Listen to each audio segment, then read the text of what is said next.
Hey everybody, this is Al. We're in Philadelphia here at the Kelly Writers House. We have some visitors today. First of all, it's Edwin Day at the Writers House. We've already worn him out. Edwin Torres is here.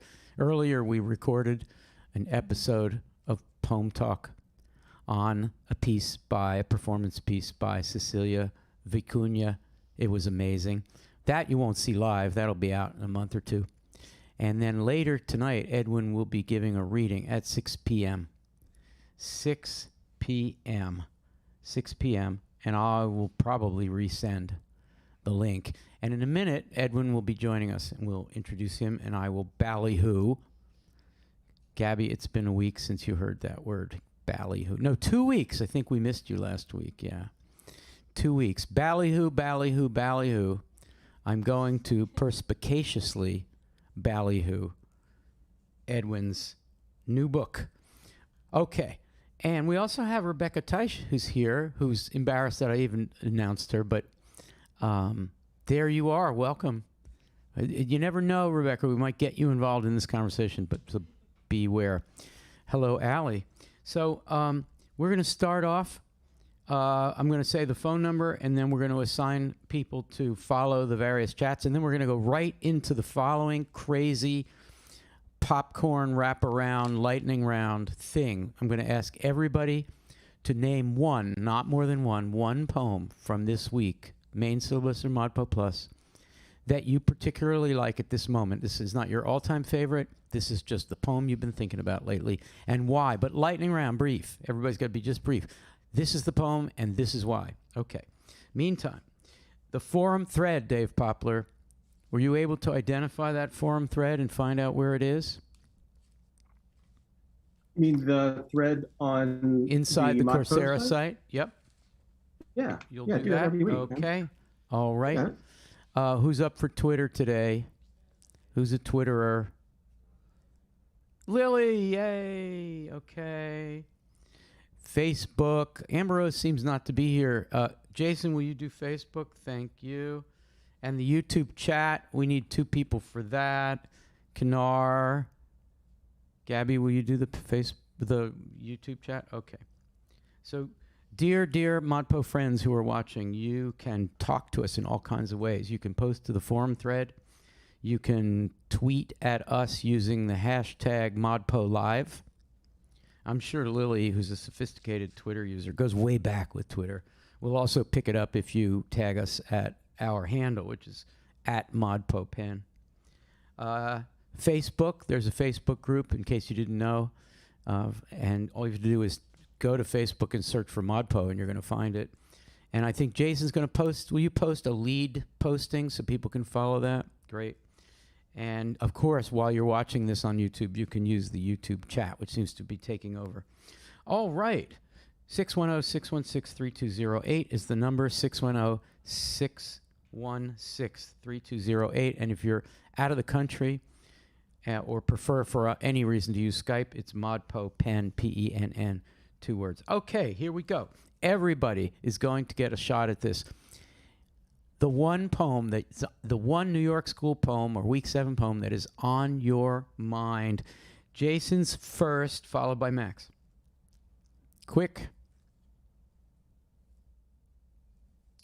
I think in reading over everything, the poem that jumped out to me the most was poem or Khrushchev is coming on the right day, because I appreciated the insertion of the blueberry blintzes.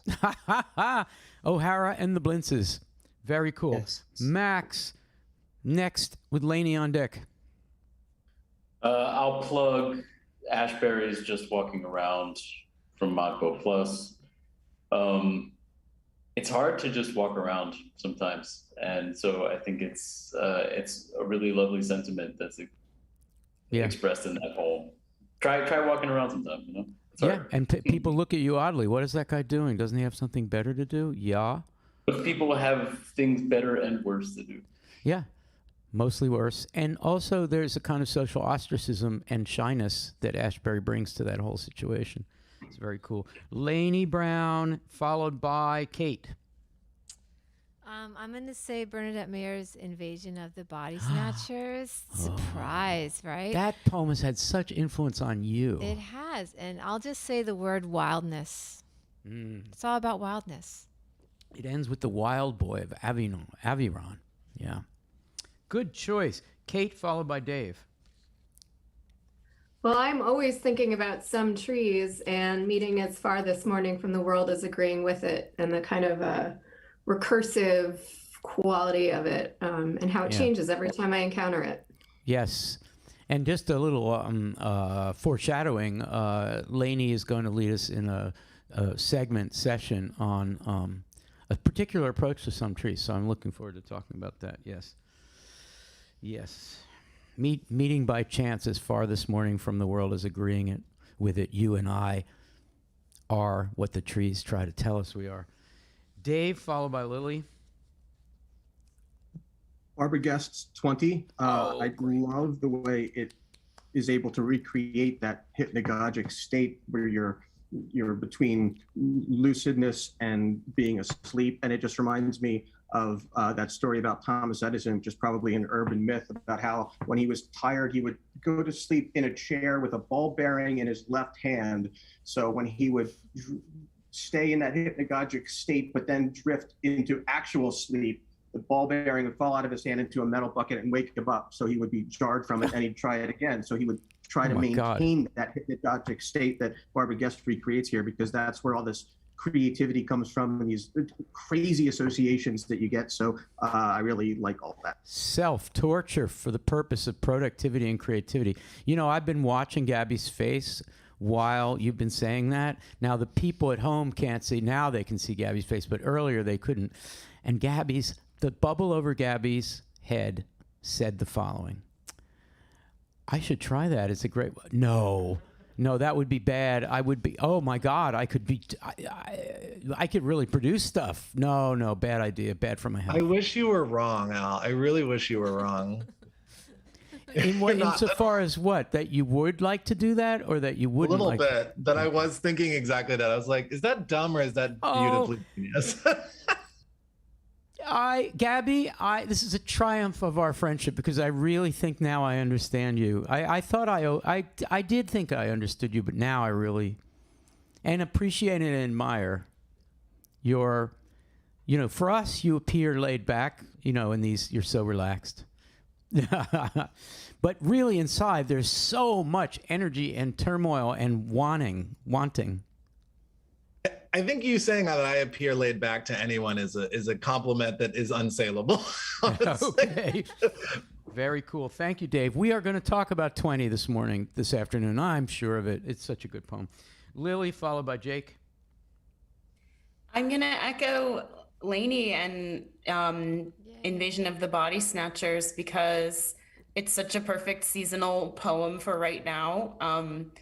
And, we're 2-ish weeks away from changing the clocks back. Yes. I'm not really looking forward to it. And it's been a while since, we were working in person and changed the clocks back. I don't know. I'm curious to see that. Speaking of sort of hypnagogic states, I guess we'll see where we end up. Not to be bragging about all the friends in this box that I know, but I know Lily as well. And that poem has all the Lily things.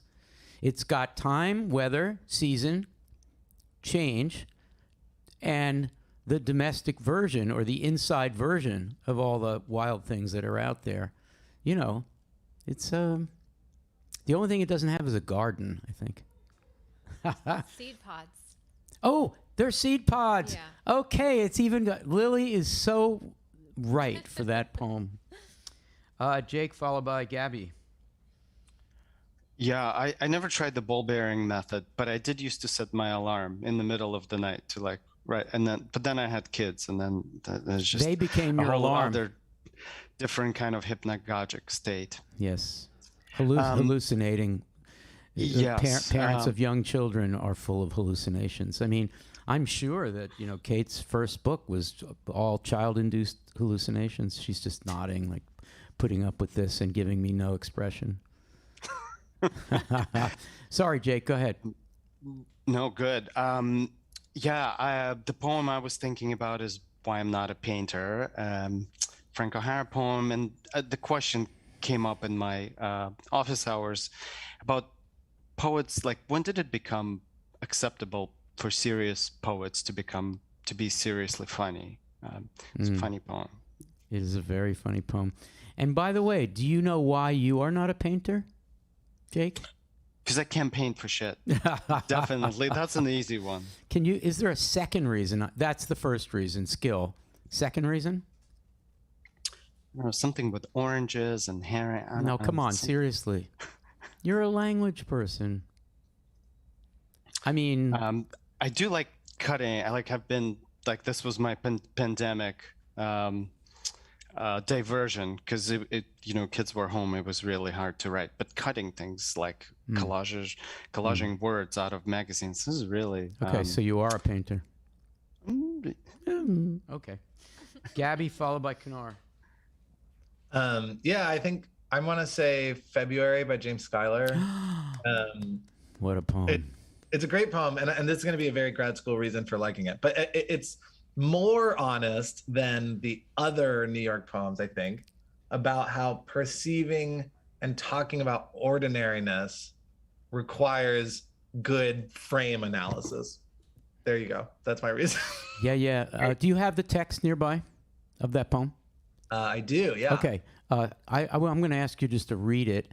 It's not that long. And I'm just going to say something as a preface, which is that the distance that he feels from his window to the window of the woman with the baby is presumably one high rise to another. Could even be across an avenue or across a side street. But it's a distance. And yet one doesn't feel distance at all. There's an amazing intimacy that he creates in this urban, this sort of apparently dehumanizing urban space. So, or again, the sea, which is green with some kind of rose color. The sea turns into what the UN looks like on a big evening. So it's just marvelous. And then, of course, there's that great thing at the end, the use of it's about this and it's about that. All right. Gabby, would you read that poem? Yeah, totally. Okay. This is February by James Schuyler. A chimney breathing a little smoke. The sun I can't see, making a bit of pink I can't quite see in the blue. The pink of 5 tulips at 5 p.m. on the day before March 1st. The green of the tulip stems and leaves like something I can't remember, finding a jack in the pulpit a long time ago and far away. Why, it was December then, and the sun was on the sea by the temples we'd gone to see. One green wave moved in the violet sea like the UN building on big evenings, green and wet, while the sky turns violet. A few almond trees had a few flowers, like a few snowflakes out of the blue looking pink in the light. A gray hush in which the boxy trucks roll up 2nd Avenue into the sky. They're just going over the hill. The green leaves of the tulips on my desk like grass light on flesh, and a green copper steeple and streaks of cloud beginning to glow. I can't get over how it all works in together, like a woman who just came to her window and stands there filling it, jogging her baby in her arms. She's so far off. Is it the light that makes the baby pink? I can see the little fists and the rocking horse motion of her breasts. It's getting grayer and gold and chilly. 2 dog-sized lions face each other at the corners of a roof. It's the yellow dust inside the tulips. It's the shape of a tulip. It's the water in the drinking glass the tulips are in. It's a day like any other.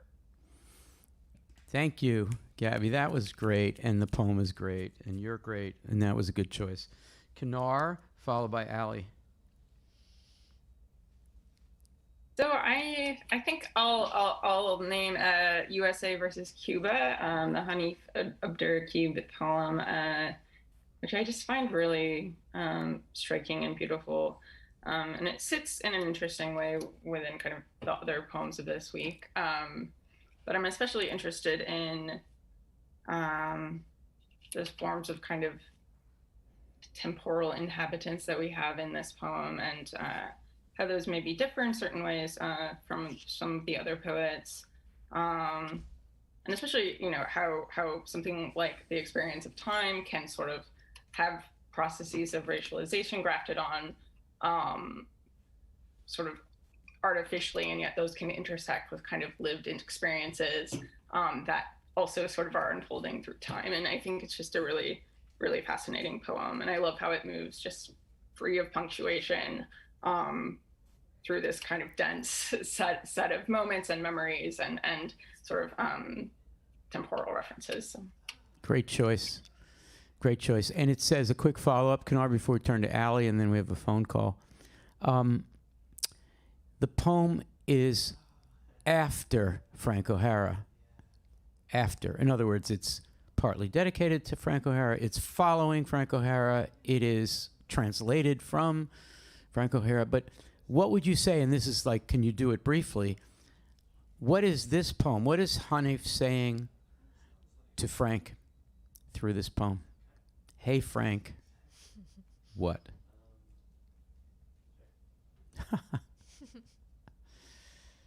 Yeah, I don't have an excellent answer. It's a super quick moment, but I think, for one thing, something pressing upon this poem is what is it to be Black in America and to be in the highway ultimately is a public space of sorts, and it's one in which vulnerabilities of various kinds can be very quickly manufactured. And so in that way, it's a space that's sort of ripe for reflections and thinking back to difficult moments in one's life, which, we very much get in this poem. And so, yeah, just kind of dealing with this surround of anti-Blackness in the United States, I think is maybe a big part of the just like, hey, Frank, this is maybe a core difference in my life in terms of the speaker of the poem. Great. So response takes the I do this, I do that, cares about the way in which that mode does and does not represent Black life, but derives enough of it to make us here a useful, productive mode of writing. So it's what a great response does. Okay, Allie, and then we have someone on the phone. Chris, we have someone on the phone, don't we? We're getting there? Okay. Yeah. Okay. Yes, Allie, favorite poem this week? I love every single one of these poems people have mentioned. Like, I'm just overwhelmed with love for all of these poems. But I'm going to go back to the one Jason shouted out at the beginning of this exercise, which is Poem by Frank O'Hara, just because I think the windiness kind of captures a kind of pervasive mode in this week and in the New York school. Great. Thank you. I'm tempted to do something mean, which is to have a playoff round where we emerge with 4 of the poems and they go head to head. And yeah, Lainey's just saying, Al, come on, stop. Okay. Well, we have someone on the phone, but I'm not sure that person is ready to come forward. Not yet. Okay. Chris Martin is just he thought he was an audio specialist. Actually, he's a phone answerer. I would like to play 20 for everyone. Play Barbara Guest. She doesn't read it dramatically, but that's the way Barbara Guest's readings were. I've heard her read. I heard her read several times. Nonetheless, it is a dazzling poem. So those of you who are watching from home, pull out your text of 20. If you don't have it nearby or you can't get it or you're driving, please don't search for it when you're driving. In 10 years, we have not caused an accident, I don't think. Not that we've heard of. Okay, so I'm going to play it, and then we're going to talk about it. And I'd actually like TAs for a change just to sort of wave at me or raise your hand in the Zoom-like way if you have something to say in response. The question I would ask you is this. Oh, actually, I think I would like to set it up with some comments that have come in from our ModPo people. Our buddy Shantine writes, this is one of my favorite poems in ModPo so far. This is Barbara Guest's 20. Not only does it sound so beautiful, especially in Guest's voice, and feel enjoyable to dwell in with all of its delicate and vibrant images. Maybe it's because I'm a vivid dreamer, and this type of free association is native to my mode of thinking writing, or that it's just simply so sweet. I'm in general really enjoying this week's poems that are meant to be just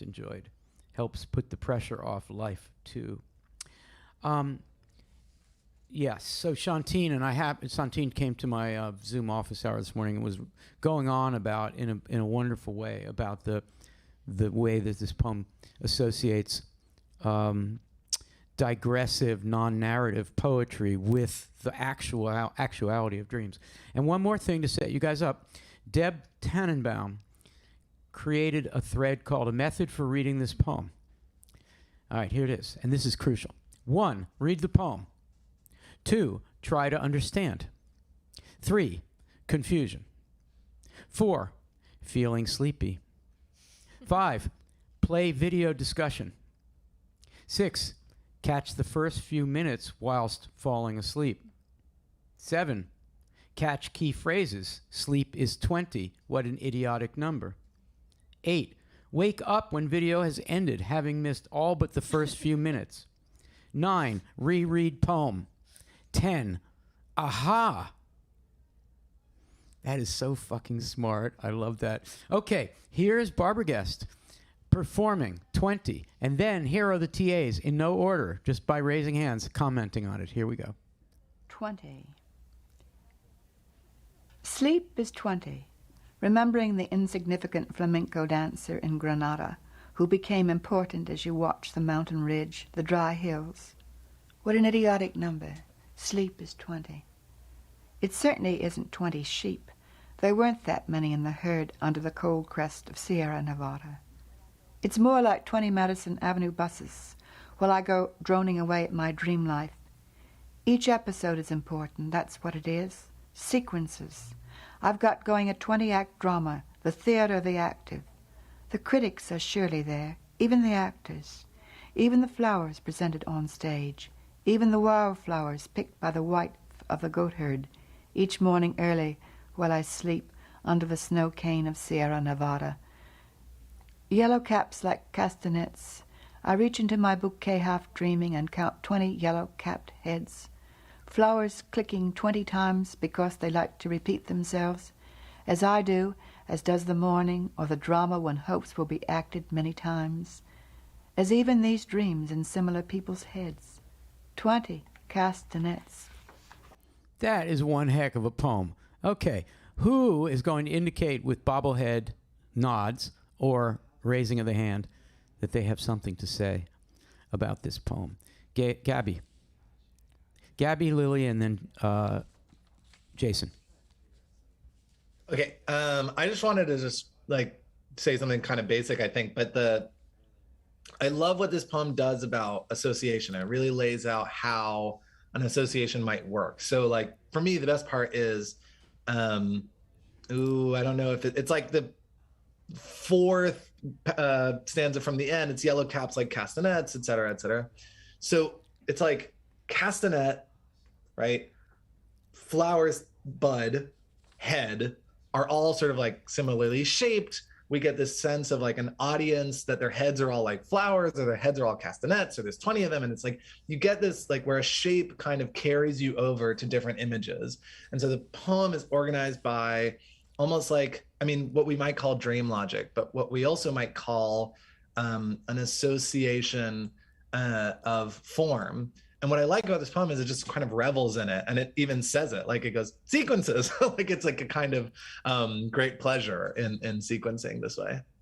Yes. And can I add a footnote plug, a ballyhoo to that, Gabby? So we are in the spring of 2022 publishing a book called The Difference is Spreading, 50 Poets on 50 Poems. And those 50 poems are all poems from the ModPo syllabus. And who is it that wrote on 20 so brilliantly in 1,000 words? Yes, it's our Gabby. It is so good. That essay is so good, so good, so good. And you sort of said a little bit of that just now in the essay. Great going. Lily, thoughts on 20, followed by Jason? What I love about this poem is there seems to be a rejection of a heavily symbolic, like content-based reading of our dreams that is maybe more typical of what we think about, like when someone is like, tell me what you've dreamt about and I'll interpret it or I'll make a meaning out of it. she's kind of actively rejecting that, I think. Maybe it's a Freudian thing that she's rejecting, but she says, like, I've got a whole 20-act drama going with so much happening at once. You couldn't even begin to assign each thing its own symbolic or direct, like, content-based interpretation. Almost kind of like why Frank O'Hara is not a painter. She's like, all I have to tell you is that I had a crazy dream with 20 sequences in it, and therefore all of these things can be happening simultaneously. Actors, flowers, wildflowers, a goat herd, the snow cone of the Sierra Nevada. Like, they're all happening just because I write in the poem, I'm having a crazy dream, basically. I think we could, either today or not likely today, but another time, explore the psychoanalytic interpretation of dreams. I think that would be interesting because it's part of the rejection of traditional symbolism. So interpretation of dreams is 1899, and it really, in a very, I think, positive way, revolutionized the relationship between the unconscious and things that we might write if we were freely associating. Surrealism, surrealist logic.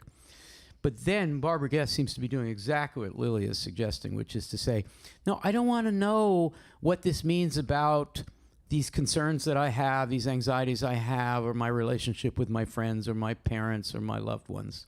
I'm not interested in making semantic meaning of it. I'm interested in exploring how the thing moves because it's so beautiful the way it moves, the way the mind works when it's somnambulistic, which is what Deb Tannenbaum was getting at with her list, basically saying the best way to do ModPo is just kind of hallucinate, to use that word again, to just sort of let the thing become a shimmering non-thing to the point where you realize that's what it's about.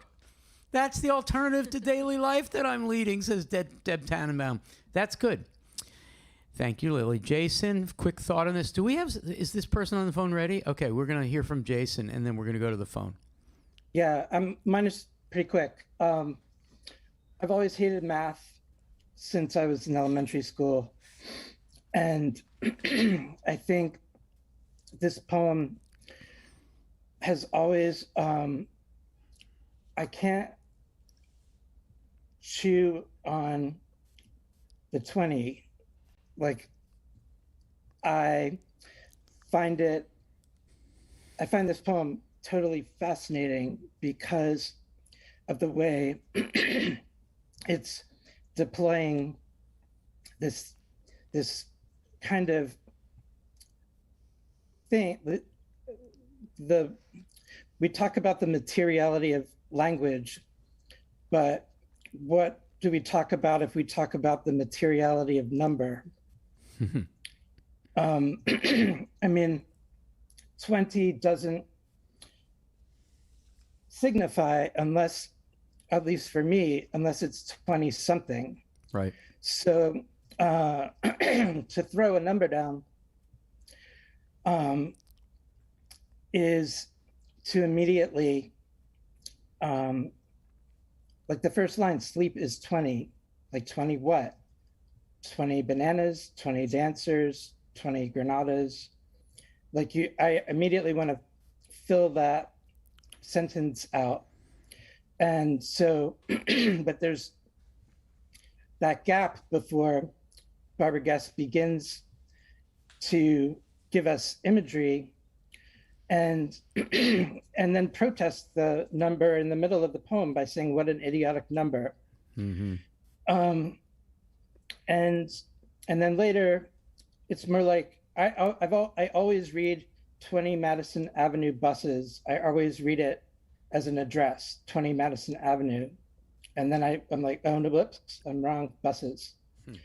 And like numbers, and it made me think of the, I know I said it'd be brief, and I will keep to that. It made me think of last week's Nanao Sakaki poem, Small Yes. People, which has, it starts with 801 is the first number. And then there are year numbers, and then there are giant numbers. But with 20, we keep coming back to this number that is, I think, I always have had like a synesthetic relationship to digits and most numbers, where I get a color or a texture or a kind of compass point from different numbers. But 20 is the only 20 thing about being human is our 20 fingers and toes. And otherwise, it is a strange and elusive thing to put in a poem. Like, she could have just as well put a postage stamp in the poem. I feel like it's something that is totally, or it makes me think of like a Rauschenberg assemblage. Like, it collides into the language of the poem in completely unpredictable, unstable ways. Thank you. Yeah, I think if she had said the poem was called 13 or some other symbolic number, it wouldn't be the same. Yeah, I like that. We have someone on the phone. Chris, who is it? We do. And some of the delay was just Mandana tried calling. Unfortunately, we had not a great connection, so that's... okay. But the good news is we now have Tan calling and on the line now. Hello, Tan. Can you hear me? Hello. Can you hear me? Is everything Yeah, you sound... working? Somehow your voice comes through clearer from Prague than from Siberia. Excellent. Yeah. Maybe I'm imagining that. How is Prague? Good to know. How is Prague? I am in Prague, yes. Is that nice? It is. It really is. Good. The weather is beautiful. You know, the architecture is very nice. I haven't slept as much as I wanted to for 2 weeks. Yeah. It's a good time. The people in Prague, a lot of people speak English now, so you don't have to be adept at Czech. Maybe you are. I don't know. I'm learning. Yeah. And does Kex like the bratwurst and beer? He is actually at home, so we have separated. My parents send me updates almost daily, so I posted a Kex update today too. Okay. But yeah, we don't see each other anymore. It's very tragic. Oh, okay. All right. Well, look, we have all kinds of pals of yours here waiting, really interested to hear what question or comment you have about the New York school. So fire away. Well, first of all, I wanted to really quickly comment on 20 because, you know, when Jason said, I have never been good at maths, and then describing 20, I remembered I have really bad dyscalculia. I don't understand numbers as a concept. But when I was at school, one of our math teachers just told us, like, try to imagine stories when it comes to numbers. And then it will get easier for you because numbers will stop being numbers. They will start being stories and they will start being narratives. Very good suggestion. So cool, very good teaching too, especially for somebody who's like 1 + 1 is 3, obviously. And what is cool about this poem, what is just so delightful to read, is that numbers become stories that change every 5 seconds, and she doesn't stop on one. She just keeps creating more and more and more and more, and so that number becomes embodied in more and more and more things. And you don't have to stop on one. You just can keep creating and being kind of delighted in that act of creation, a story. Yes. That might not even move anywhere, really. But what I wanted to actually talk about is Hanif Abdurraqib's poem, USA versus Cuba. Because I have been thinking about this poem since I read it for the first time last year. And especially with the moving and with the, you know, leaving people behind ultimately. I've been thinking about the line at the end. I'm always running late. I'm always running. I'm always trying to move time backwards and tell everyone that I love them. And isn't that funny? And And it just, I guess, came at a time of my life where when I read it for this week, I just remembered my mom crying in the airport because she would not see me for the next like two years at least. And that moment of, not being able to go back, not being able to change that time, not being able to see those people again or change the way that you said goodbye to them. I don't know. I felt that it was just like at a right moment at the right time, in the right space. Yeah. But for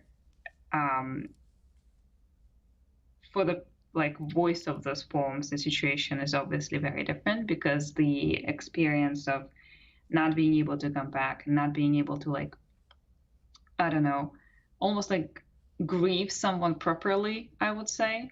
Yes. Is also it is as much a general experience as it is racialized.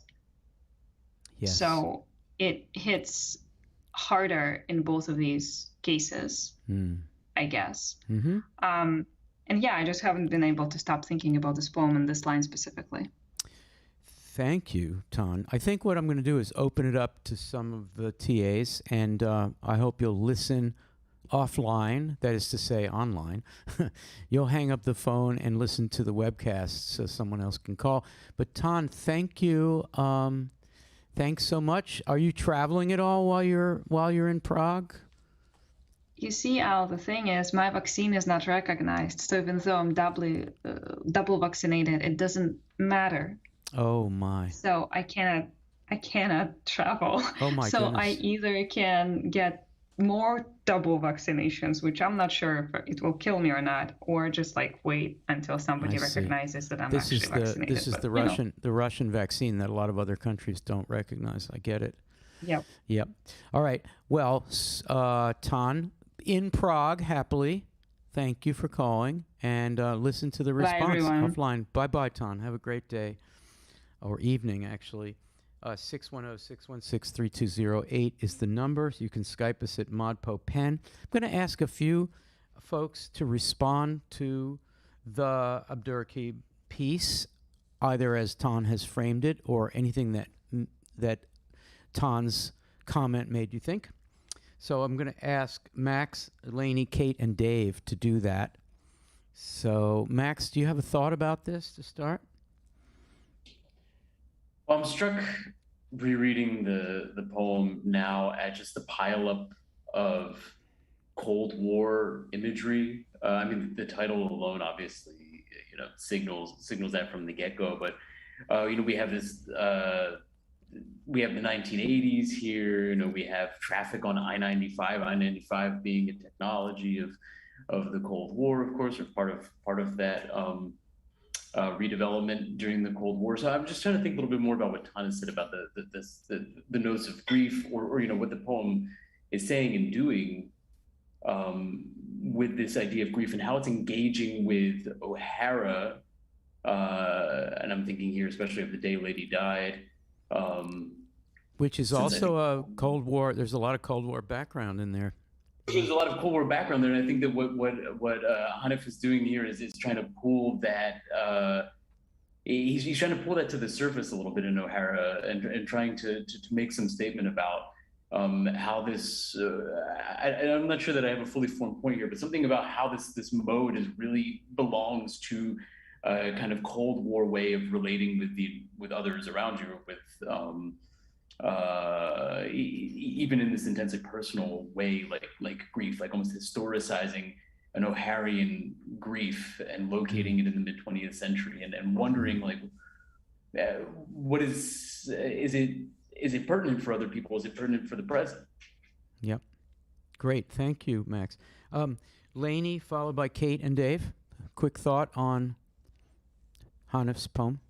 Yeah, I'm thinking about Tan's comment and the inability to do it again, say goodbye again, these separations that can be extremely painful, and just thinking about how this poem really magnificently reframes our perspective at the end of the poem, so that one instant we can think about mortality in a different way because of what's around us. And I think that that's also true.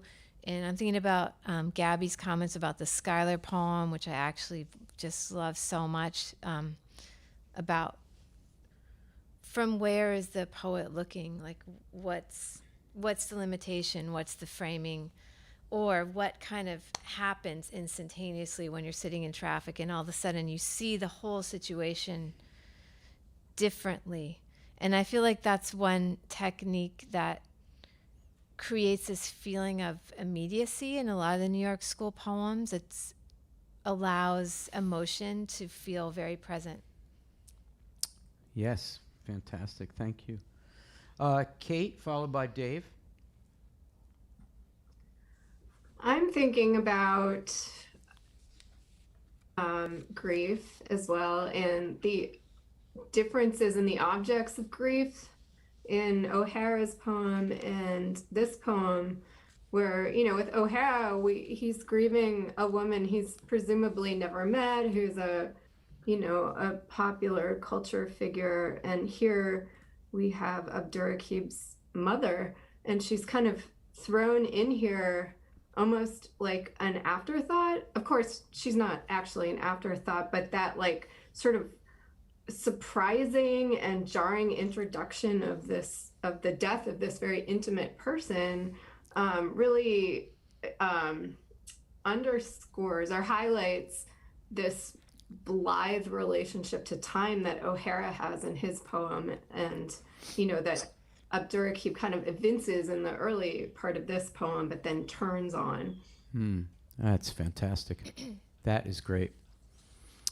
Dave Poplar, and then we're going to find some things that are in the various chats and forums, and then Lainey's going to turn us to attend to some trees. So, Dave. Yeah, I don't have anything to add for that poem, but I can tell you what's going on in the ModPo forum. Okay. Vijaya Lakshmi Madalai says that she found the office hour really engaging, especially the discussion of Barbara Guest's and John Ashbery's Sun Trees. I found both of these to be so calming to read. In the video discussion on 20, I think Anna mentioned synesthesia, which is interesting since Jason mentioned it. I found it in Ashbery's poem too. Is that a stretch? I thought that the trees played the same role as the castanets did in 20. Wow. Am I right about this? I was wondering if other New York poets use that too. So That's a great question. VG came for the first time, participated in one of these office hour type things for the very first time, and it was great to see her. She was great. Any other comment in there? Sure. Denny Stern talks about O'Hara Mayers, Miles, and the New York School in general, how they often have a sort of casual conversational tone that invites the reader to hear what feels like unscripted diction of common speech. And I wonder how crafted this appearance is, or if it can be, or if that can even be known, or if that even matters. Wow. That is a big question. Big question. Absolutely. We're going to let that. We're going to let that one dangle. We're going to let that one dangle. It's a great question, though, Denny. Thank you. Lily, what's happening in Twitter? Well, it's a little quiet over there. I can share that Christy Williamson said Gabi did a really great job reading February. And she said, pretty perfect for the light tonight. So I love that Christy is somewhere where there's a golden hour light occurring at this moment. Christy is about 6 hours ahead or 5 hours ahead, 8:44 p.m. Something for us to look forward to. Tan shared this gorgeous photo of Kex, as they said on the phone. And Ray Maxwell shared an interesting fact that a show I confess I haven't heard of called Goliath concludes with about a minute of excerpts from Kerouac's October in the Railroad Earth in season 4. So yes, I heard that. I heard that. I hope they honored the estate somehow by just not grabbing that thing. Jason, anything in Facebook? I let's see. The only thing that's happening is someone is typing a comment. Oh, okay. Those little text wiggly that dots. appears. Okay. All right. Yeah. Thank you. But also on Facebook, I posted 2 things last night about another Kenneth Coke poem that's one of my favorite poems, One Train May Hide Another. And some links to Susan Sontag's notes on camp and speculating on our O'Hara and Ashbury practicing a camp poetics. All right. Which is something I want to talk about in my office hours. This is advertisement for going to the Facebook group, the ModPo Facebook group. Yes, come to Facebook. Kanar and Gabby, what's happening in the no doubt lively YouTube chat? Yeah. Sorry. Yeah, Kanar. I'll maybe just give a few things since there's tons, and maybe Gabby can kind of chime some stuff in as well. An earlier comment that I just thought was really lovely.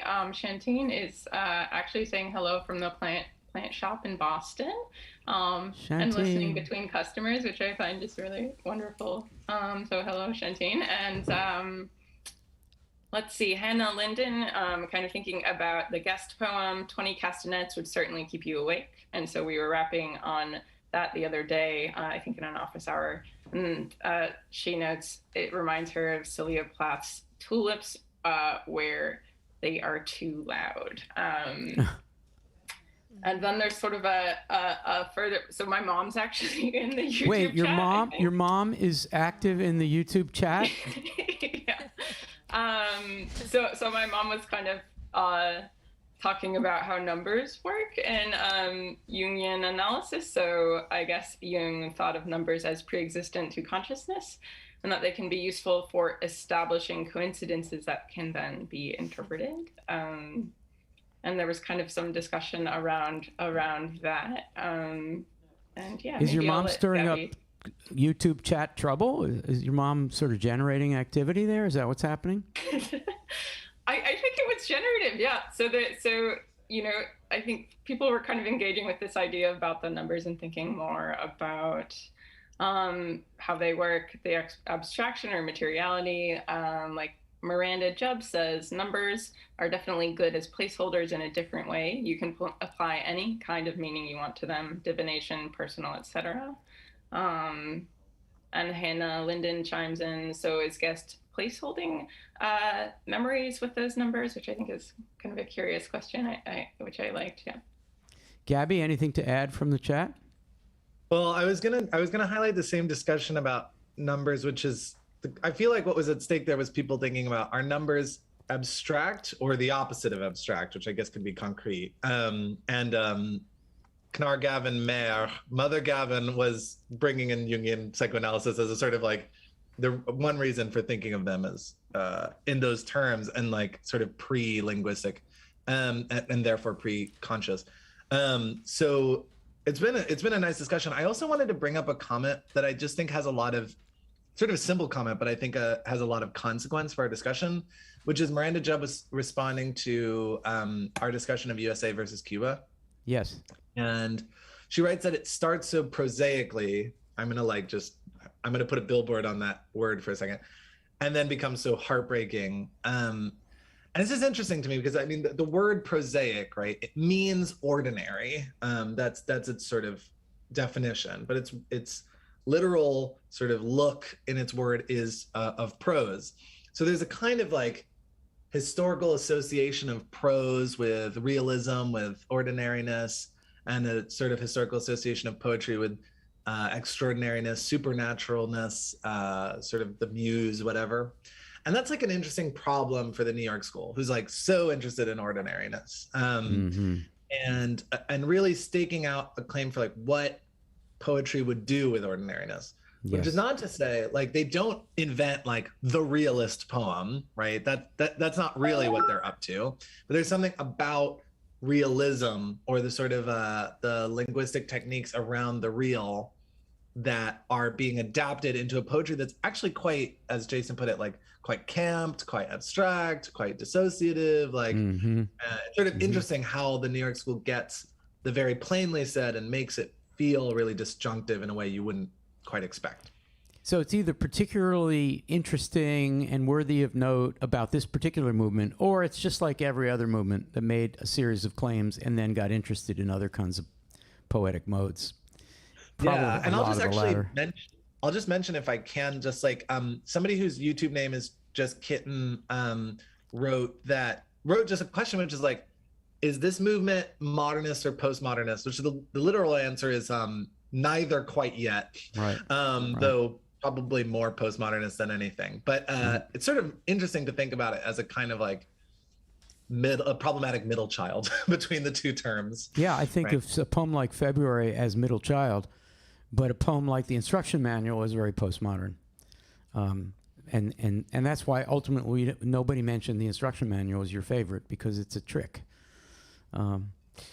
Okay, so there's a lot happening here. First of all, Lainey's going to take us to some trees.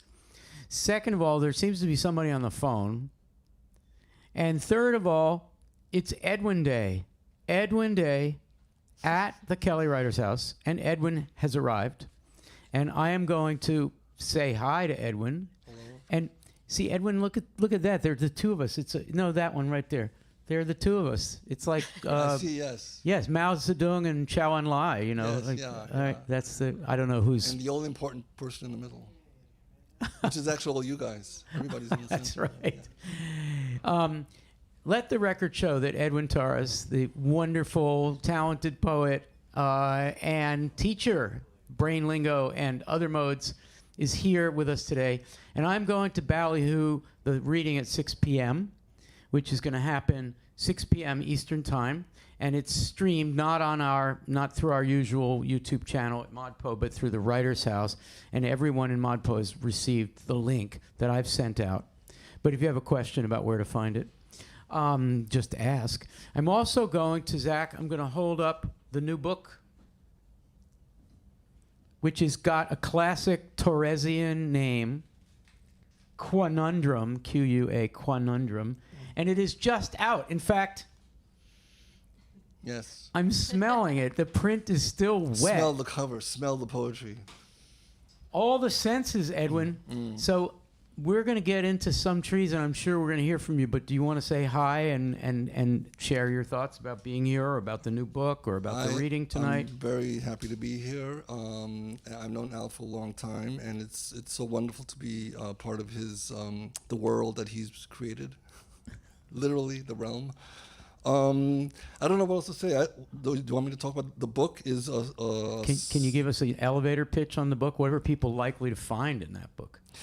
The book is it has a lot of my poetry, my poetic journeys that's brought me to this point. So it has concrete, it has experimental, it has narrative, it has stuff about my boy, about language, about wondering where I fit in, all those fun things in poetry that have always called for me.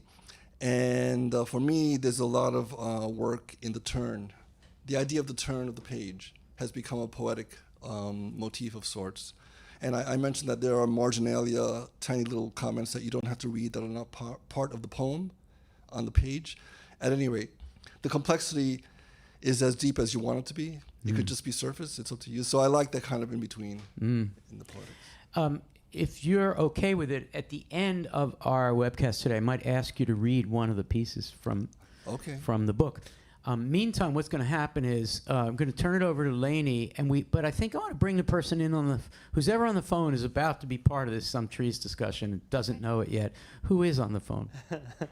It is our friend Mandana. Yay. Oh, Mandana, perfect. Perfect. Oh boy, is this perfect. Mandana, hello. Hello, Al. How are you? Just great. Boy, your timing is great, because earlier you called in and something didn't work technically. But now you've called, and guess who we're talking about? We're talking about your buddy, Probably the late John Ashbery. John Ashbery. Mandana really joined ModPo forever ago and really got into the New York school, and then is kind of a New York poet herself, and began to just explore that sociality, and met John Ashbery, and is a big Ashberian, and is on the board of, what do we call it? Flowchart Foundation. The Flowchart Foundation. So this is perfect. So what's going to happen, Mandana, whatever question you had in mind, throw that out the window, because Lainey's going to lead us in a conversation about some trees. And I just want to say, let's see, I'm just going to identify Lainey. I'm going to identify some folks. Okay. So I think Mandana, Yeah. Allie, Kanar, and Edwin. Okay.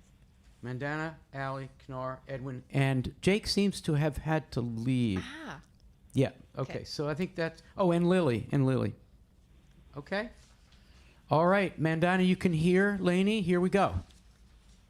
Okay. I have a question for Edwin, though, first. Do you have this poem in front of you? I just gave it to him. Because I was going to ask if you might want to read it, because I could read it, but you're here, so it would be my. great to hear you read it. Oh, sure. Thank you. Some Trees by John Ashbery. These are amazing, each joining a neighbor, as though speech were still performance, arranging by chance. To meet as far this morning from the world as agreeing with it, you and I are suddenly what the trees try. To tell us we are, that their merely being there means something, that soon we may touch, love, explain, and glad not to have invented such comeliness, we are surrounded, a silence already filled with noises, a canvas on which emerges a chorus of smiles, a winter morning, placed in a puzzling light and moving, our days put on such reticence, these accents seem their own defense. Beautiful. Thank you so much for reading that. Sure. So I want to go to Mandana first. And the question I have, which you can go anywhere in the poem, you don't have to respond to this, but a really simple question. In what ways is this a poem that has to do with relation, interpreting that word relation any way that you want? So Mandana. Hello. Thank you. Hi, Lainey. So good to talk to you. Can I, first of all, say I'm such a huge fan of Edwin Torres, and I love something you said before I joined, which was complexity is what you want it to be. And I think it suits any of the poems really in the New York School, but certainly this poem very well. One thing that actually only occurred to me this morning after a really good conversation in the forums is that, we consider the branches being the relation to each other because that's the external relation we see. But I'm sure brilliant people in ModPo have had this conversation, but I never have, that there's also the roots of the trees that are doing something else in the stillness of the ground that is more eternal, that is more lasting, but that is hidden to the eye. And I don't think I've ever really thought about what's beneath the ground when I think of some trees. I always have thought about what's above the ground. But it's for me, a great way to look at some of the poems that do feel complex, that there are many ways to approach it, as Edwin said, from the outside of the branches connecting with each other in the wind, or even in the depth of the ground where, roots of some of these ancient trees, like I think the pando goes like miles and miles and miles. The interconnections that are underneath are very deep. And to some extent, if you're looking at a queer reading of it, in terms of being able to reach out to other like folks, the sense of it being underground really has a lot more resonance for me. How many people and groups have underground relationships with each other, and what people only look at is the surface. That's so beautiful. Thank you, Mandana. So some aspects of relation are invisible, maybe some of the most meaningful aspects. And I was listening to you talk, I was also thinking about how we're in the fall right now. This is a time when the energy is going down into the ground. So it's good. It's a good reminder of things are happening invisibly, not just what we can see with our eyes. Knar, what are your thoughts? Yeah. Well, let's see. I was getting a little sort of preoccupied thinking about the "we are surrounded" and kind of maybe also having at the same time Creeley in my head from last week, and the darkness surrounds us, and how different these poems are, and even kind of the worldscape or something of each is just so distinct. But yeah, you know, in the Creeley poem, it's like this kind of petrocultural surround, individualistic kind of, I think, world. You know, speed seems to be a value of sorts, the driving car, right?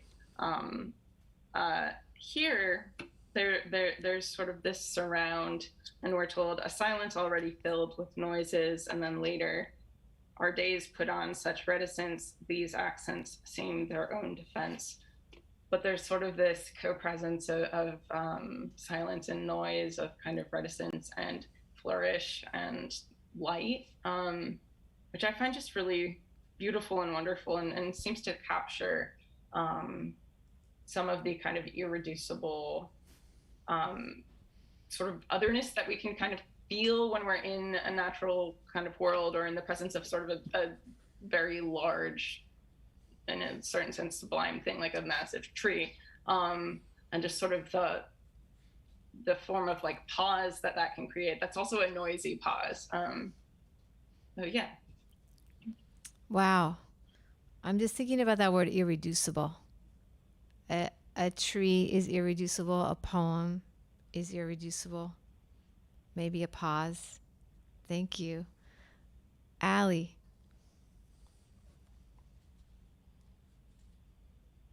Hey, sorry, it took me a second to unmute. I'm thinking about just the kind of words that are particularly pointing to language in this poem. So we get speech way up top, and this almost like longing to not need speech, as though speech were still a performance. And then we get tell later on that the trees try to tell us we are, accents, silence, and then meaning, that they're merely being there means something. So meaning in a way in this poem often comes through presence as opposed to like languaged communication, which of course like kind of falls on its head since this poem's so beautifully eloquent. Yeah, I'm thinking about that, and then this sense too of silence and canvas as being like the opportunities to say whatever we want to say. And so like the possibilities for speech here and relationship through speech, and the not needing of speech is just like is so active in this poem. Wonderful. Yeah, I feel like one of the things I was thinking about was how it could be a love poem. And so this notion that you raise about just being there, you know, presence between people, but also the relationship between people and trees and what we can learn from trees. So thank you for that. Edwin, what are your thoughts? Well, I'm really fascinated by the sense of the long sentence as a root structure of sorts, like poetically the tendrils. Like he goes, arranging by chance to meet as far this morning from the world as agreeing with it, you and I. I mean, he's headed somewhere, and then we're going off in different directions before we get there. And I love that. Maybe that's a New York school sort of thing where you're going one way, and along the way there's a lot of things on the block. So you literally you're allowing the world you're in into the poem. So in this situation, how it connects with trees and the joining, the language as a joining device is a really beautiful. There's a contemplative notion to that sort of complexity. And that just happens throughout as it unfolds and unfurls throughout the poem. We're taken, and it reminds me of if we were allowed to go to the root of a tree, to literally follow where the source comes from, where we travel towards, and what's bringing us there. I want to do that. That would be awesome. But just imagining it, you're also making me think about the mycelium, right? When we think about invisibility and the largest organisms, and there's so much there. And what's not said becomes the equal partner, Powerful. Thank you, Lainey. Thank you all. I just want to add something that has come in from Violetta Orozco, who is a first-time ModPoer, really, really fascinating person, who asked this morning if there was an eco-critical reading of some trees. And we've done that. We've done that in previous years, but I think the comments that we've just heard stress that. In a way, Ashbury is leaving Cambridge, let's just say, Cambridge, Massachusetts, to find a place where there's a better, more apt model for living, and he finds trees who basically teaches him a different kind of sociality. There's your eco-critical reading. That's just so amazing. Okay, we are going to wrap up with final thoughts. Before we do, we've got someone on the phone. We're just gonna, I don't know what we're gonna do with this phone call, but I really want to take it. Is Appy there? Well, Mandana's still on the phone. Oh, Mandana? Yes, Al? Hi, I'm gonna say bye-bye. Thank you for participating in this. As usual. My pleasure. Have a great day, everybody. All right, bye, Mandana. Thanks, Mandana. Are you saying Appy's trying to get through on Skype? Yes. Oh, and you can pull that off? Yes. Oh my goodness, you're amazing. Chris Martin, everybody. Christopher Martin. Hooray. Okay. All right. So we're going to get ready for final thoughts. We're going to give our special guest, a long final thought. I'm going to ask Rebecca Teich, if you don't mind coming up here near a mic. I'll put my mask on so you can have a final thought as well. All right. So, my mask is over here. So we're going to, for final thoughts, we're going to, I was going to say, we're going to want to give Edwin extra special time, and also I want to ask him to read a poem from the new book.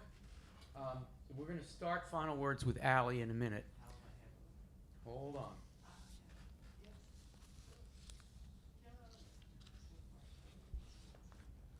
Chris, you ready?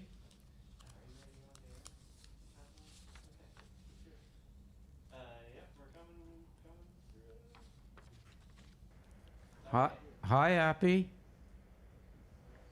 Hello, Al, is it you? Yeah, it's me. How are you? I'm good, thank you. Good. Wow, this is so confusing.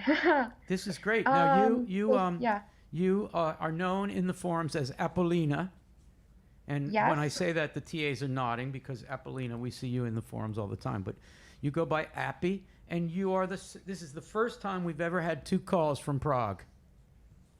Yes, it is. Yes, it is. How about that?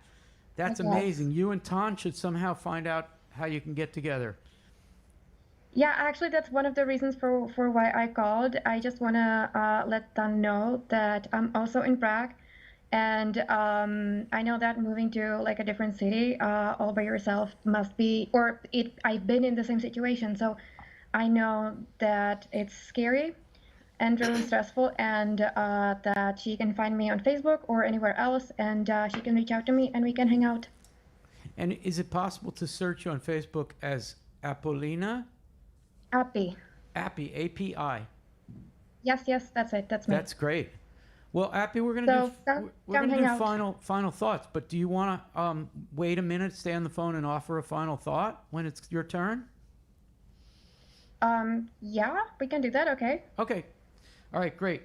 So we're going to start with Allie, and then we're going to go to Rebecca for a final thought, and then we'll move from there. Allie? This is like kind of maybe kooky, but reading 20 today has made me think of A Day in the Life by the Beatles. Wait, what? And sorry. What? What's that? A Day in the Life by the Beatles. I heard And and how like we get, first of all, the collaboration between John and Paul, but then in Paul's section, we get very much a I do this, I do that. Like he's just going about his day. And at the end of it, he goes into a dream, which is this sonic thing. And then we get John talking about the, 4,000 holes in Blackburn, Lancashire. So I don't know if that has anything to it, but I thought I would speak to it. I like it. Thank you, Allie. That is fantastic. Okay, we're going to go to Rebecca, who is our friend and guest, for a final thought. You're witnessing this is the first time you've seen this gig, and here you are. Hey. So a lot of this has been really colored by the fact that I just went to the Rosemary Mayer show, who is Bernadette Mayer's sister. So I'm getting everyone in the family today. And one thing that really brought to the fore was how much language of quantification exists here, both in order to point towards exhaustion and the exhaustive. So there's all of these like hours being lost throughout this. There's the tracking of time and the lateness and kind of how time and grief are tethered together. But then there's also something about this like redemptive quality of the exhaustive of listing it all. Not working? No, it's working. Just make your life a little easier. Oh, no, okay, thank you. Of listing it all out, of cataloging everything, and there can be this like delightful secrecy in the catalog that obfuscates, like the number 20 that hides something, or in the John Ashbery, we have some trees, we don't know how many. So there's this kind of like flex and flow that goes with the quantifying and the exhaustive and the exhaustion that emerges, specifically just thinking about those numbers, thinking about the daily. Thank you, Rebecca. Thank you for coming today. Any impressions of this crazy three-ring circus called the ModPo Webcast? Oh, sorry. I could say it in silence. So fun. This is such joy. I love the New York School. And you're thinking maybe of coming to the University of Pennsylvania, and this is very typical of life at the University of Pennsylvania. Maybe not. That's not true. But anyway, we hope you come to Penn and hang out with us. It's such a joy to bear witness to. Thank you. Thank you so much. Okay, and that's Rebecca. So we're going to go from Rebecca to Kanar, followed by Gabby for a final thought. My last word, I guess I'll pull something from the chat that I thought was really nice and apt. This is Darlene Laguna, and I always feel like I'm on a switchback trail with Ashbery. I thought that was really interesting. I've both kind of walked switchback trails and also ridden road bikes very, very fast. And you've probably run them too, Kanar. And running as well, yeah. You've run them too. Yeah, these kinds of spaces that very rapidly kind of twist and twerk us and reorient and reposition us, and yet we're still kind of on the trail, hopefully, right? And so there's something to that, I think, at least in my own experience of reading Ashbery, where there's abruptness and there are sort of these swivel motions, but you still feel like you're on the switchback, and then it's maybe more or less one thing. So yeah, that's my final thought. Thank you so much. Okay, Gabby, followed by Lily. I don't have a lot that I want to say. I think what I want to say is, because I've like said the word ordinary too many times today, I think what I want to do is just mention Skylar's history with mental health, with mental illness, specifically with manic depressiveness, and his hospitalization. And what's kind of interesting about reading Skylar is how much the kind of like ordinary, the plainly said, like really like his relation to it depends on this this part of his life. And so there's this amazing thing that you get when you read Skylar, which is a kind of like a person who is sort of like depending in some way on a level of stability, and also sees a kind of amazing and also anxious like awe inside of a sort of ordinariness. And I just think it's like nice to kind of visit a lot of Skylar's work with his illness in mind, which is sort of like a lifelong struggle for him. And as we go into sort of the language poets, like, and I don't know if anybody here is interested in like the work of Hannah Weiner, or Hannah Weiner, but this is another example in which the ordinary and the kind of extraordinary is coming into a weird tangle with mental illness. Yes, and in the case of Weiner, a prophetic quality that you don't see in Schuyler, but you definitely see in Weiner, looking for some kind of esoteric way of dealing with this situation. Thank you, Gabby. Lily, followed by Jason. I just wanted to use my final thought as a shout out to Milena Akko. She posted that she tried to tune in to the webcast, but was too loud on the bus to hear it. And I just thought that was so appropriate for New York School Week. So hope you enjoy catching up, Milena. And, I'm a huge bus riding fan, so Let's just assume, Lily, that Milena was able to get the sound, or that the people on the bus and the bus driver were into it. What would you like to say to all the other people on the bus, assuming they're hearing you now? Oh, God. I was stuck. You have to speak loudly so they can hear you. I say, look out the window. Watch out where you're going, I guess you would want to say to the driver, right? Thank you. Sorry about that, Lily. Jason, followed by Dave. Yeah, I guess I wanted to just hone in on the end of Invasion of the Body Snatchers by Bernadette Mayer, which we've discussed a bit today, and to talk about the significance of her bringing up the wild boy of Aveyron, because I did some research and found that I read a New York Times review of a book called The Wild Boy of Aveyron by Harlan Lane, like you mentioned, from May 16th, 1976. So it places that book right at the right time for her to be referring to it in the poem. And the thing about Victor, the wild boy, is that he was about 12 when he was discovered, and he, no matter how hard and with every possible effort, the doctor who took him on as a special pro bono case could not teach him language. And so at the end of this poem, there is a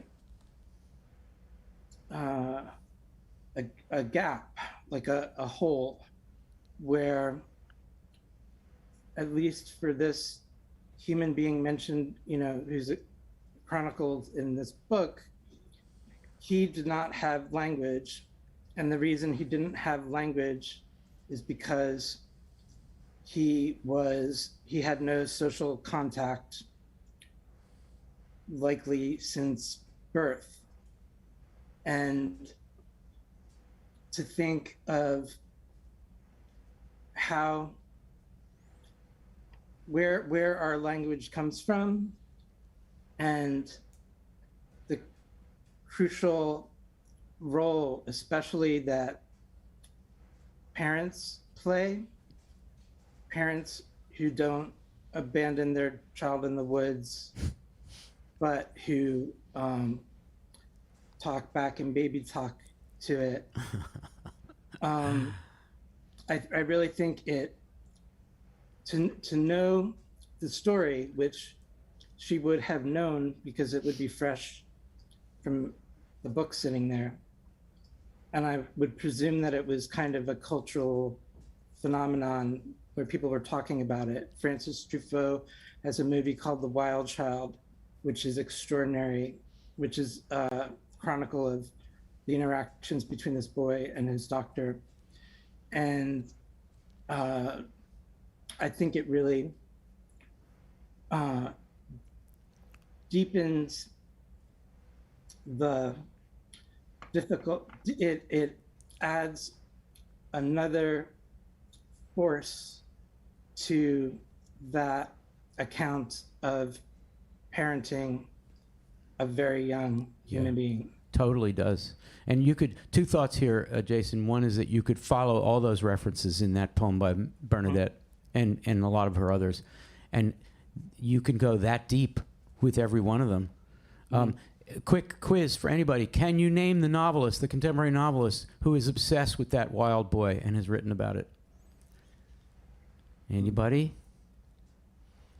I'll give you a hint. She lives in Princeton, and she's very, very productive. Lily?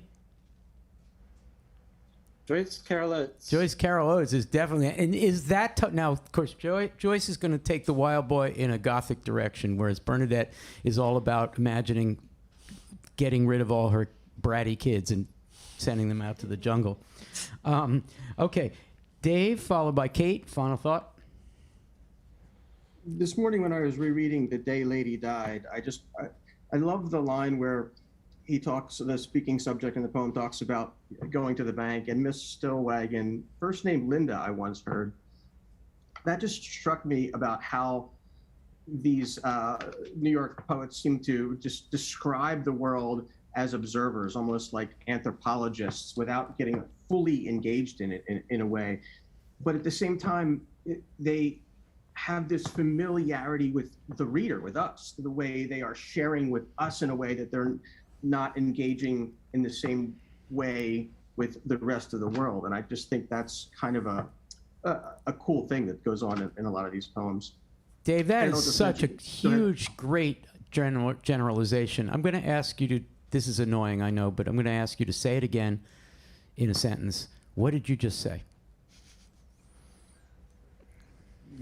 The poems describe a world that they're observing from a distance, but they are reserving the real interpersonal familiarity with us, the reader. Yes. That's an amazing thing, and that is something that the New York School gives to the new American poetry for sure. And one could easily contrast that. One could come up with a sentence summarizing what the beats are in relation to that, and it won't probably come out as nice.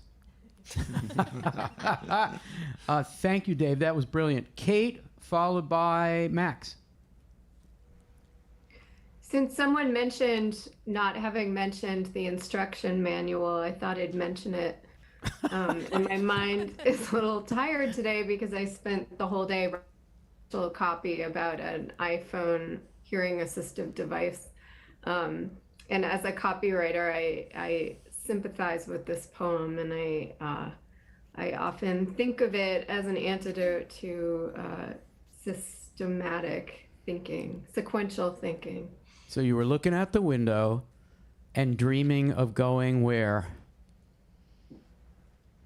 Not Guadalajara. The coffee shop. The coffee shop.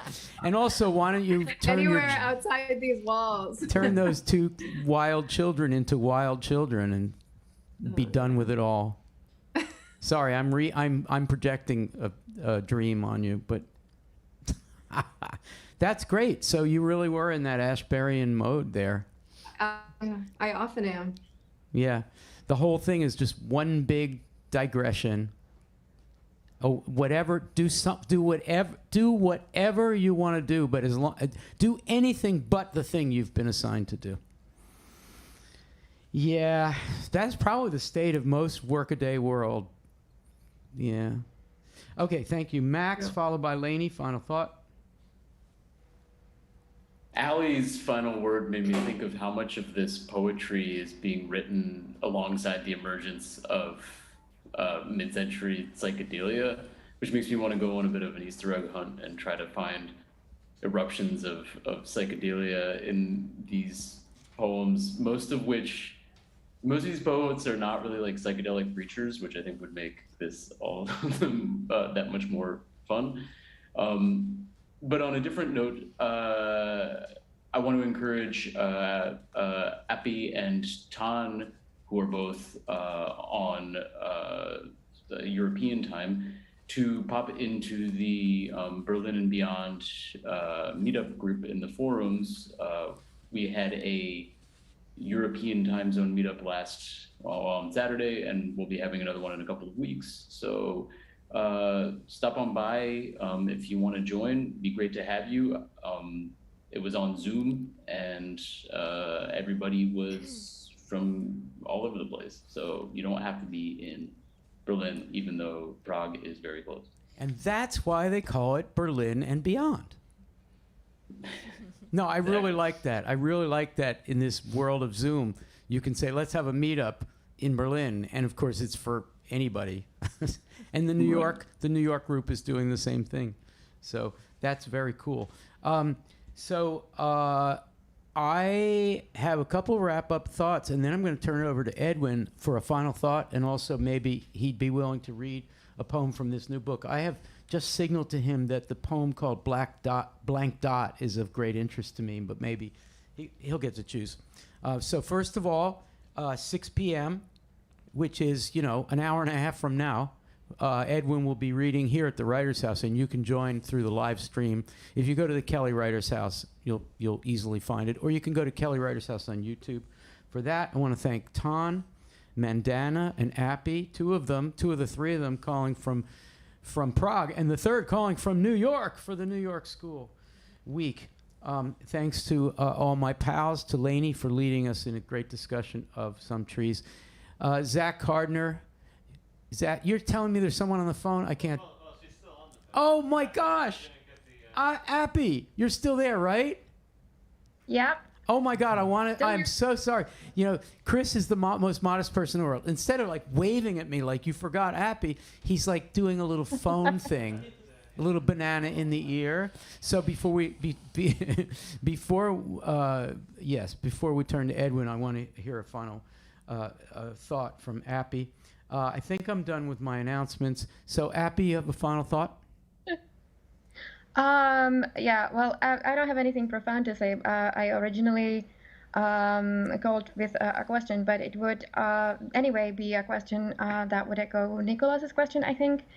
So I'm gonna say something else. I have been thinking the whole week about part of the week that we've done so far, about the invasion of the body snatchers, and how it ends with the child, and how Marie, like baby Marie, is present all the time. And I was just reading Edwin's book, Real Life Fiction, and I just have I haven't really had time to read it properly. I barely skimmed it, but I noticed how the poems are ordered alphabetically. And in connection with the wild child of the body snatchers, I was thinking how that's kind of like presenting to a child or a future child, or like maybe already adult child, what's important in the world, or what's like what you should know in this wilderness that you are going to live in. And I thought that was very cool because of the alphabetical order, because I was like, so it's the ABCs, for whoever. It doesn't have to be a child, can be a person, but eventually what's important to know is the letters, like it's the alphabet, it's the ABC that matters. And I thought that letters, as the most important thing, as basis of words and for language and for everything, was a really cool way to do it. Kind of like, the world being made from or of letters. And I found that like a really cool ModPo thing. That is great. I love that languaged interpretation. And I have two things to say. One is that stay tuned for next week for the language poetry. And the second thing is that I'm glad that Appy is A. You are alpha at the beginning of our alphabet, almost all the way to the beginning. Thank you, Appy. Thank you for, and hang out in Prague, find Ton, get a group together, join the Berlin and Beyond in Prague. Sure. You could probably get Max to take a trip down there, I bet, easily. Yeah. Okay, thank you, Appy. Have a great day. And now, Edwin Torres, final thought, and then the poem? Yeah, the thing with the New York School for me is that New York is, as a diehard New Yorker, there's a brash sort of, like somebody will hold the door open for you in New York and will not wait long, and you better walk through. So that's sort of like they are polite and there's respect there, but we've got something to do. So there's a brashness in a lot of the poetry. I look at it as the psychology of the inside. The psychology. What did I write? The psychology changes, but the setting of the inside doesn't. So we're going inside and outside. The permeability of language among all these the tendrils that we spoke about before with the Ashbury poem, but in general, how the direction is going one way. However, along the way, we're allowed to kind of like comment on the space that we're in a very sometimes humorous, sometimes just a difficult. So whatever it is, it's a way to kind of like bring you into an experience that's going to change quickly. So there's a New Yorkness about that. There's like Very cool. Here I am, boom, And in that sense, maybe in others, you're influenced by, you're a New York poet in a funny way. Very much, yeah. And I'm a funny New York poet, yes. I didn't say that, but I'll accept it. I'll accept that, yeah. Thank you. Okay, so I'll read the poem now. So this is called Blank Dot. I'll just read it and then, okay. Blank Dot.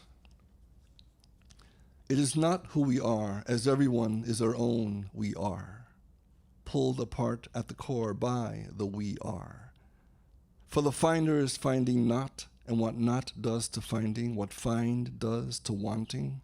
It is not what stays that defines you, what goes that finds you is the not step, the one that takes you where the other won't. The one that won't is not the one you want the not the want. I came to a wall of water, eyed by explosion, caught by half night. I took in the full moon, less a man than me. Vision seek by quarter noon. I took in the higher ride, shut by door drawn free. I spoke in light-filled we, broader strokes than me, my lower tree, climbing with me. Open a man to climb inside him. Who dared leave a seat out on this road, along galaxy's rimshot? I took in release for a go at free. Taken by sight, my ribbons, my eyes in flux, whatever edge tells me is the one I am. It is not what is ours to question, but the lesser invasion of lower limbs, the heated states of hands, of feet, rota, rota, rota, round, round, round, in breath, stay in breath. Dot here, dot there, to gain, to again the again, and there the dot, and here, caught one again, to gain the here, to dot the there, and over, one more, one other dot, to gain again its dot, its own here to be, to open here I walk between now and there. A call that arrows my hearing, that falls my here after my I. Lose 2 letters, replace O and W, make blank I am. Inside, the half-quarter light, a blank dot, the full man, scrape tree off sky, sky dot. Scrape the seeping man, I dot, here, dot there, between my lower tree. Inside, the start that leaves us, sees our dots that star, the dots we are. The poem is called Blank Dot. The book is called Quanundrum. It is literally just out, like hours ago, days ago. Days ago. Days ago. And in an hour and a half, you can tune back in and watch and listen and participate in a reading. Edwin Torres, thank you for joining us this week. Lainey, thank you so much. Chris and Zach, I think we need some snaps for Chris and Zach. This was flawless. And this is published by Roof Books, Rebecca Teisch. Rebecca's associated with Roof Books. There you go.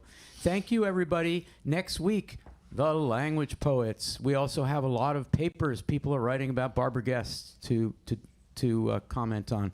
Thanks, everybody. Have a great day. Have a great week. See you at the reading. Bye. Bye.